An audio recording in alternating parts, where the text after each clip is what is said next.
A paz do Senhor, meus amados, que a graça e a misericórdia do Senhor Jesus seja com você, com toda a sua família. Estamos começando mais um subsídio para a nossa escola bíblica dominical, lição de adultos da editora CPAD. E neste trimestre nós estamos estudando o assunto A Igreja de Cristo e o Império do Mal. A Igreja de Cristo e o Império do Mal. É uma lição riquíssima que vem nos trazer assuntos importantes, assuntos atuais. E nesses últimos dias da Igreja na Terra, a luta contra o pecado é grande e nós precisamos vigiar. E a lição de hoje, a lição trata exatamente sobre o pecado. O assunto da lição é a deturpação da doutrina bíblica do pecado. Eu quero aproveitar e mandar um abraço aqui para o irmão Bento Jardim, lá no Goiás, estado do Goiás. Que Deus abençoe poderosamente a você e sua família e toda a igreja em todos os lugares desse grande estado, abençoado estado do Goiás. Obrigado por estar sempre conosco, acompanhando aqui os nossos subsídios da Escola Bíblica Dominical. Um abraço para o pastor Roberto Belfort, ali no município de Lajeado Novo. Estará agora indo para um local chamado Lote 7, né? Deus abençoe a todos no Lote 7, município Lajeado Novo. Muito bem, a lição de hoje, então nós vamos tratar um pouquinho desse assunto.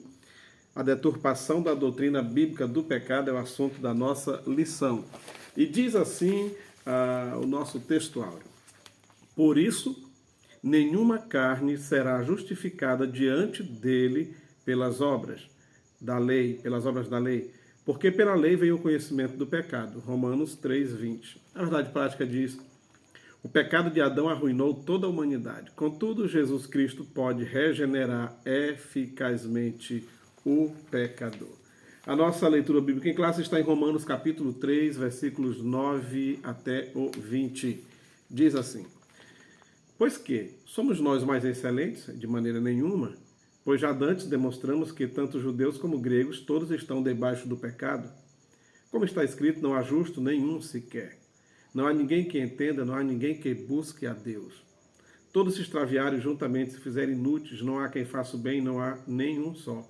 A sua garganta é um sepulcro aberto, com a língua tratam enganosamente, peçonha de áspide está debaixo dos seus lábios. Versículo 14. Cuja boca está cheia de maldição e amargura. Os seus pés são ligeiros para derramar sangue. Em seus caminhos há destruição e miséria, e não conheceram o caminho da paz. Não há temor de Deus diante de seus olhos. Ora, nós sabemos que tudo que a lei diz aos que estão debaixo da lei o diz, para que toda boca esteja fechada e todo mundo seja condenável diante de Deus. Por isso, nenhuma carne será justificada diante dele pelas obras da lei, porque pela lei vem o conhecimento do pecado. Pela lei vem o conhecimento do pecado, mas não a solução definitiva para o pecado. A solução definitiva só mesmo através de Jesus Cristo e seu sacrifício vicário lá na cruz. Muito bem, a introdução da lição diz assim: a queda no Éden transmitiu para a humanidade a inclinação do coração humano ao erro, a inclinação para o erro. Não obstante, por influência de teologias modernas, a doutrina do pecado vem sendo deturpada e enfraquecida. Esse processo abriu as portas para a normalização do pecado em muitos lugares denominados cristãos. Nesta lição, vamos estudar o perigo dessas teologias para a ortodoxia cristã. A palavra ortodoxia indica algo que está correto, de orto, correto, sabe? E a palavra doxa, que é também muito usada no sentido de glorificar a Deus, né? Exaltar a Deus. Ortodoxia, na lição passada já foi falado sobre isso, mas podemos trazer uma nova explicação dizendo que ortodoxia é também a forma correta de fazer a vontade de Deus, a forma correta de adorar a Deus, de exaltar o nome do Senhor. Muito bem. No primeiro tópico, falamos sobre o ensino bíblico da natureza do pecado. Podemos colocar logo em pauta que o pecado existe de acordo com a Bíblia. Mas por que de acordo com a Bíblia? Porque nem toda religião que existe no planeta Terra, existe o conceito de pecado. Para alguns grupos religiosos, pecado não existe. Por exemplo, deixa eu tomar aqui cultos de raízes afro. No candomblé, por exemplo, não existe o conceito de pecado. No candomblé, na macumba, tá, não existe. Eu estou falando de um que está aqui mais próximo de nós, que temos aqui no Brasil, e praticamente em todo o território nacional. É fácil de você saber do que eu estou falando. Mas é só no candomblé? Não, em outros lugares no planeta, em outros tipos de religiões, inclusive religiões apenas que só tem numa pequena região do planeta, é diferente a ideia de pecado.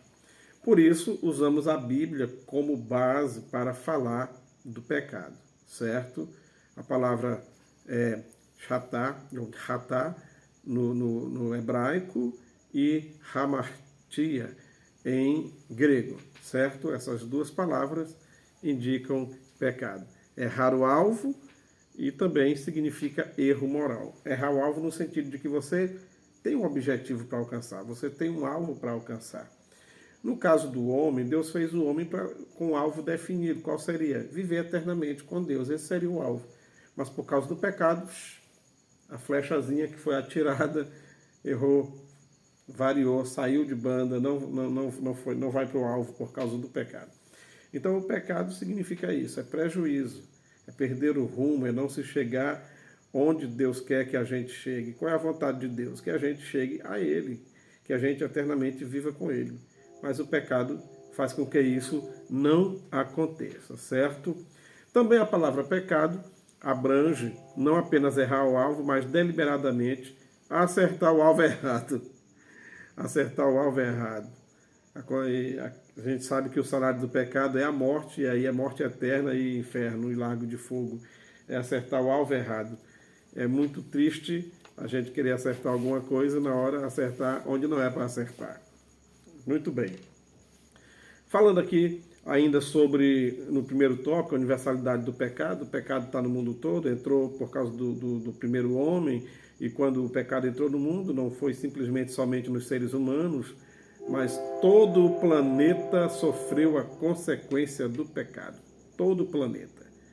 A natureza, a fauna, a flora e a terra geme querendo um dia ser restaurada, ser perfeita novamente, como era antes do pecado. Como existe essa corrupção total, o homem por si só, por seus meios, por suas invenções, por suas metodologias, não conseguirá se libertar do pecado. Não consegue. Deus olhou do céu para a terra, não viu o justo sequer, todos estavam mortos nos seus delitos e pecados. Então veio do céu a providência para que o homem pudesse então ser livre do seu pecado. Tá? Sem a ajuda divina, ninguém consegue ser transformado. Se não for através de Jesus Cristo, do sacrifício de Cristo, do que ele fez pela humanidade, ninguém poderia ser salvo, certo? E ser liberto do seu pecado. No nosso segundo tópico, fala sobre as teologias modernas. Então, pior do que o pecado que está graçando no mundo fora da igreja, é o pecado que sutilmente está dentro da igreja, no meio dos cristãos. Eu estou falando de igrejas locais, porque na igreja com I maiúsculo, a perfeita, a noiva de Cristo, a que está esperando o arrebatamento, nessa aí não tem pecado. Agora, na vida das pessoas que estão de alguma forma envolvidas no contexto da igreja, aí o pecado está em muitos lugares. E ajudado por teologias, falsas teologias, erradas e errôneas teologias, interpretações e hermenêuticas mal feitas, e por conseguinte a exegese também, e aí as teologias modernas vêm suavizando o pecado, entendeu? Vem colocando sapatinho de algodão no pecado, e alguns até negando o fato do pecado, da existência do pecado. Uma vez que você aceitou a Cristo, não tem mais pecado. Ei, o pecado está na porta, foi o aviso para o Caim, está sempre ao nosso derredor, o inimigo está aí, o pecado existe sim. Agora a gente tem que fugir, tem que correr, tem que evitar, tem que procurar não cair em tentação, porque o pecado existe sim. Não é porque aceitei a Cristo que o pecado não existe. Existe. todo ser humano que tem pensamentos, que tem vontades, também pode, por mais santo que seja, ter algum momento de pensamento pecaminoso, com certeza. O apóstolo Paulo diz, olha, o bem que eu quero fazer eu não faço, o mal que eu não quero, eu penso que não, eu já fiz. Então, mas hoje tem uns querendo ser mais santo do que Paulo, mais santo do que Jesus Cristo, mais santo do que todo mundo, entendeu? É a segunda pessoa, é a quarta pessoa da Trindade, se é que a gente pode exagerar dessa forma. Então, não é assim. Pecado existe, não podemos negar o fato de que ele existe, certo? Bom, agora também o pecado a gente tem que entender que, embora ele exista, não é porque ele existe que agora eu tenho que estar abraçado com ele. Não é porque o pecado realmente existe que eu tenho que estar de mão dadas com ele. E dizer, não, é porque o pecado existe mesmo, eu pequei porque tá, o pecado está aí, e tal, porque o ser humano é pecador, é descendente de Adão. Não, senhor. Nós não precisamos estar inventando desculpas para pecar. Tá? O pecado existe, de acordo com a Bíblia, e ele separa o homem de Deus. O pecado, além de ser errar o alvo, errar o objetivo, ser degradação moral, o pecado é um muro, uma parede que separa o homem de Deus, certo? E o pecador, todo pecador inveterado que ainda não se vê, se voltou para Cristo, não entregou a sua vida ao Senhor, recebendo a Ele como seu Senhor e Salvador, e para que Deus perdoe e Ele mude de vida, esse pecador precisa ter consciência de que é pecador. Precisa aceitar que está perdido. O problema de muita gente estar perdido nesse mundo é não querer aceitar o fato de que está perdido. Quando a pessoa perceber que ele é pecador e que está perdido, então ele procurará tomar a decisão de abandonar o pecado, de correr para Jesus. Tá? Existe uma organização no Brasil chamada Alcoólicos Anônimos. E as pessoas lá, ao procurar os alcoólicos anônimos, são sempre orientados que o doente alcoólatra ele tem que reconhecer que ele é doente. Enquanto ele não reconhecer, ele não se trata. Fica dizendo, não, no dia que eu quiser deixar, eu deixo. Na hora que eu quiser parar de beber, eu paro. E aí não para. Enquanto ele não reconhecer que é um doente alcoólatra, que ele precisa de tratamento, de acompanhamento, a coisa não muda. Certo? Muito bem. Assim é o pecador. Ele precisa compreender que é pecador e que está perdido, embora ele não saiba que está perdido. Mas, via de regra, muitas pessoas não sabem que estão perdidas quando estão perdidas. Só sabe que está perdido na hora que ele abre os olhos e diz, peraí, eu estou perdido. E enquanto não percebe que está perdido, vai tranquilamente a sua viagem, feliz da vida, cantando, dirigindo seu carro. E depois que percebe, eu errei a estrada. Ih, querido, aí o negócio é ruim. Tem que voltar tantos quilômetros, tem que procurar onde é que é a entrada, onde foi que errei e tudo. E agora, será que a gasolina vai dar? A preocupação vem. Por enquanto a pessoa está no erro, sem saber que está no erro, sem ter consciência que está no erro, ele está tranquilo. Mas na hora que descobre que está no erro, assim é com o pecado. Por que as pessoas vivem pecando? Porque seus olhos espirituais ainda estão fechados. Está cego, não vê um palmo além do seu nariz espiritualmente falando e não sabe que está perdido. É preciso que você e eu, enquanto servos de Deus e crentes em Cristo Jesus, possamos estar sempre alertando, tocando trombeta e avisando para o pecador que ele está perdido e que ele precisa de salvação. Certo? Bom, agora, com todas essas coisas que vemos aqui, que tem aqui na lição, sobre normalização do pecado, liberalismo, moralidade sexual, olha, corrupção, liberalismo, banalização do sexo, depravação moral, nada disso enfraquece a igreja se isso aí estiver só lá no mundo. Corrupção lá no mundo não enfraquece a igreja aqui. Liberalismo lá não enfraquece a igreja aqui. Banalização do sexo, depravação moral, decadência moral, tudo isso aí que acontece na sociedade não enfraquece a igreja se estiver apenas lá no contexto do mundo. Porém, no contexto cristão, nem leis, nem ameaças, nem perseguição, nem fogueira enfraquece a igreja. Agora, o pecado sim, viu? O pecado, sim. O pecado enfraquece. Enquanto Balaão estava amaldiçoando o povo de Israel, nada aconteceu com o povo de Israel. Mas quando Balaão usou de estratégia para fazer o povo pecar, aí eles perderam batalha, perderam guerra, o negócio foi complicado. Certo? Então nada disso vai enfraquecer a igreja. Qualquer comunidade de fé que existe em qualquer cidade.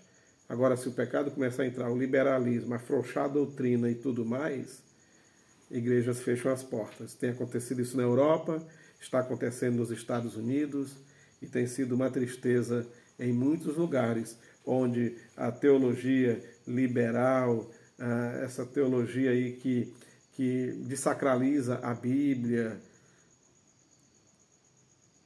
tem sido uma derrota. Lugares que historicamente eram cristãos, hoje as igrejas estão lá apenas como patrimônio cultural da humanidade, porque é um patrimônio histórico, mas lá dentro é boate, as drogas rolando solta e tudo mais. Já não é mais lugar de culto. Por quê?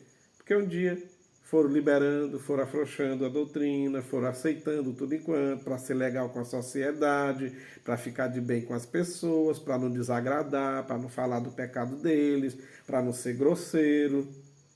E aí foram colocando a Bíblia debaixo da cama e aceitando o liberalismo e tudo mais. E se nós não vigiarmos, o mesmo acontecerá com o nosso Brasil. Bom, quanto tipo de pecado existem? Milhares, e cada dia se inventa uma nova maneira de pecar. Na doutrina católica, existem apenas 7 pecados capitais. O que é pecado capital? Pecado que faz perder a cabeça, que faz morrer, o pecado que é digno de morte. Fizeram uma listinha e dizem que são 7. Por exemplo, soberba, a avareza, a inveja, a ira, a luxúria, a gula e a preguiça. Mas não são só esses 7. Podemos dizer que esses 7 aqui pode até ser a coluna vertebral, a coluna dorsal, ou caput, mas aí embaixo está todos os parágrafos, vai estar tudo que é alíneas e tudo mais. Então, não são apenas 7.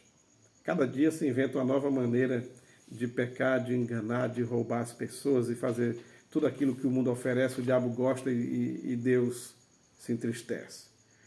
Tá aí o que fazer, já que o pecado está batendo aí na porta, como Deus disse para Caim, o que fazer? Se ele também está ao nosso derredor o tempo todo. Bom, é difícil viver no mundo e não pecar. Nós contamos com a misericórdia de Deus. Mas há uma diferença entre o pecador inveterado e o pecador remido, que já conhece, que é pecador, que procura ajuda, que está aos pés do Senhor, pedindo a Deus vitória sobre o pecado. Então, eu quero dar uma dicasinha aqui. Não use a fraqueza da carne como desculpa para pecar. Ah, porque a carne é fraca. Carne é fraca, carne é fraca. Mas o espírito não. Então, se a carne está vencendo, é porque o espírito é que está fraco, viu? Se a carne é fraca, o espírito é forte, o espírito está preparado, o espírito, então, o lado espiritual é que tinha que vencer. Se ele não está vencendo, então essa carne está muito forte, tem que vigiar. Não use a fraqueza da carne como desculpa para pecar. Não é porque eu sou humano, o erro é humano, o cair é do homem, levanta é de Deus. Nem tem isso na Bíblia, um texto assim, não tem. Outra coisa, não lute sozinho. Peça ajuda de Deus e vigie sempre. Peça ajuda de Deus. Pede socorro para o Senhor.